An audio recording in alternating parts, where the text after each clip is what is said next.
এই লিডারশিপ কি? লিডারশিপ কোনো একটা দলকে যদি আমরা সাফল্যের পথে সামনের দিকে এগিয়ে নিয়ে যেতে চাই, হ্যাঁ, তাহলে এগিয়ে নিয়ে যাওয়ার জন্য একটা সঠিক নির্দেশনার প্রয়োজন।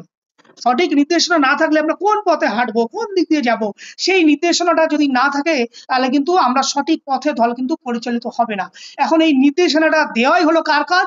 লিডারশিপের কাজ। তাহলে একজন যদি ভালো লিডারশিপ হয় তাহলে কি ভালো দিক নির্দেশনা করবে, আর ভালো দিক যখনই নির্দেশনা করবে তখনই কি হবে?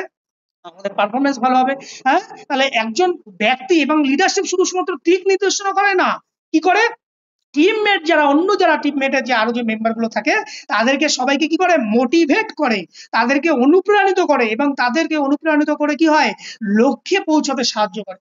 সেটাই হচ্ছে লিডারশিপ। এখন লিডারশিপ মানে হচ্ছে, দেখো, যে নেতৃত্বায়নের গুণাবলী বলতে বোঝায় একটি ব্যক্তির সেই দক্ষতাগুলো যার মাধ্যমে একটি গোষ্ঠী তার পরিচালিত, অনুপ্রাণিত এবং প্রভাবিত লক্ষ্যে পৌঁছাতে সাহায্য করে। সেই কথাগুলোকেই বললাম। এখন এই যে লিডারশিপ, তার কি কি বৈশিষ্ট্য থাকা দরকার? একজন ভালো লিডারের কি কি গুণ থাকা দরকার?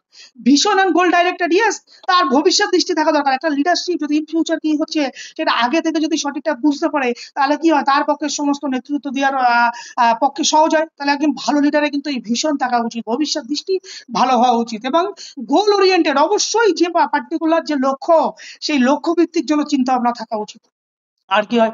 কমিউনিকেশন স্কিল, ইয়েস, যোগাযোগ দক্ষতা থাকা উচিত। হ্যাঁ, কারণ লিডারশিপ মানে কি? পারস্পরের মধ্যে শুধুমাত্র টিমমেটদের সাথে যোগাযোগ হবে না, টিমমেট, কোচ এবং আদার্স মেম্বার প্রত্যেকের সাথে কিন্তু একটা যোগাযোগ, ভালো কমিউনিকেশন রাখা দরকার। তাহলে লিডারশিপ হতে হলে কিন্তু অবশ্যই কমিউনিকেশন স্কিল থাকা দরকার। উইদাউট কমিউনিকেশন স্কিল কিন্তু কখনোই ভালো লিডার হতে পারে না। আর কি হবে?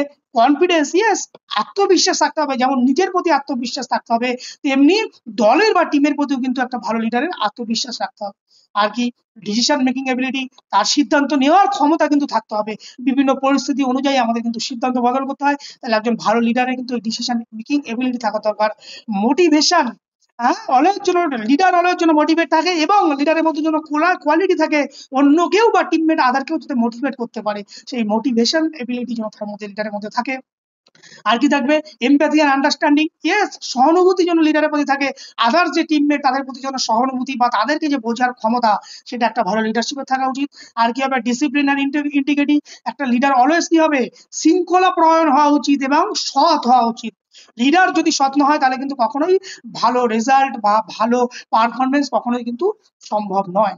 Ability to handle pressure, yes, যে কোনো পরিস্থিতিতে চাপ নেওয়ার ক্ষমতা কিন্তু একটা লিডারের মধ্যে থাকা উচিত। টিম স্পিরিট, দলগত চেতনা বা দলগত স্পিরিট কিন্তু বজায় রাখতে সাহায্য করে। আর কি হবে? প্রবলেম সলভিং এবিলিটি, যে কোনো প্রকার সমস্যার সমাধানের ক্ষমতা কিন্তু